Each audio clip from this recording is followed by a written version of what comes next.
No, The Secret was definitely a real transformation for me because I grew up in a family where my dad was very negative, thought that rich people were people that had ripped everyone off, thought that anyone who had money, must have deceived somebody. And so I grew up with a lot of beliefs about money, that if you had it, it made you bad. Only evil people have money. And, money doesn't grow on trees. That was a big one. Who do you think I am, Rockefeller? That was one of his favorite phrases. So I grew up truly believing that life was difficult, that it was hard, you had to struggle. And it was only when I met W. Clement Stone that I literally began to shift my life. Whatever the mind of man can conceive and achieve. When I was working with Stone, he said, I want you to set a goal that's so big that if you achieved it, it would blow your mind. And you would know it's only because of what I've taught you that you would have achieved this goal. Well, at the time, I was making about $8,000 a year. And for some reason, I wanted something that was really measurable. So I said, I want to make $100,000 in a year. Now, I had no idea how I could do that. I saw no strategy, no possibility, but I just said, I'm going to declare that, I'm going to believe it, I'm going to act as if it's true, and release it. And so I did that. And one of the things he taught me was every day to close your eyes and visualize the goal as if it's already achieved. And I had actually made a $100,000 bill that I put on the ceiling. So the first thing I'd see when I woke up, I'd look up and there it was. It would remind me that this was my intention. And then I would close my eyes and visualize having this $100,000 a year lifestyle. And interestingly enough, nothing major happened for about 30 days. I didn't have any great breakthrough ideas. No one was offering me more money. And all of a sudden, I was in the shower, it was about 4 weeks into it, and I had a $100,000 idea. It just came right into my head. I had a book I had written, and I said, if I could sell 400,000 copies of my book at a quarter each, that'd be $100,000. Now, the book was there, but I never had this thought.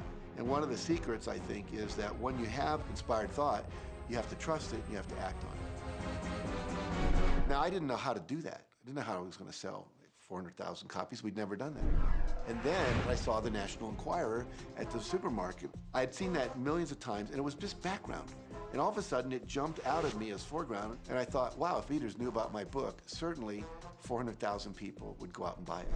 And about 6 weeks later, I gave a talk at Hunter College in New York to 600 teachers, and this lady comes up at the end and she says, that was a great talk. I'd like to interview you. Let me give you my card. And I said, who do you write for? I'm a freelancer, but I sell most of my stuff to the National Enquirer.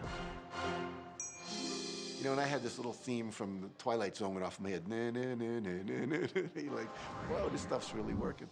So that article came out, and our book sales started to take off. But the point I want to make is that I was attracting into my life all these different events, including this person. And to make a long story short, I did not make $100,000 that year. We made $92,327. But do you think we were like depressed and going, this doesn't work? No, we were going, whoa, this is amazing. And so my wife said to me, wow, if it works for 100,000, you think it'd work for $1 million? And I said, I don't know, I think so, let's try it. My publisher actually wrote me a check as a royalty check for our first Chicken Soup for the Soul book. And he actually put a smiley face in his signature because it was the first $1 million check he'd ever written.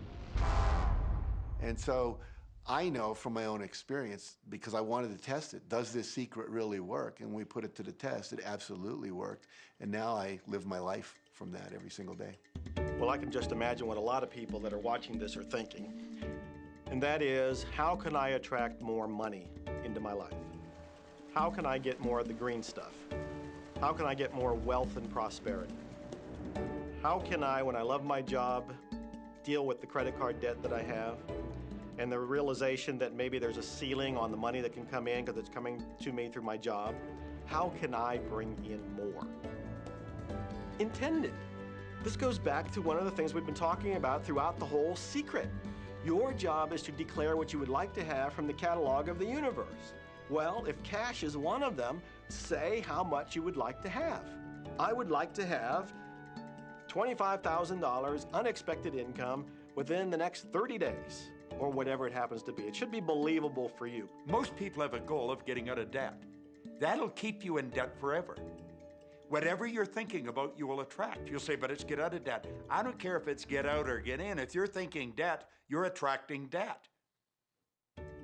Set up an automatic debt repayment program and then start to focus on prosperity. So many times people say to me, well, I'd like to double my income in the next year. But then you look at their actions, and they're not doing the things that are going to make that happen. And they'll turn right around and go, well, I can't afford that. Okay, guess what? Your wish is my command.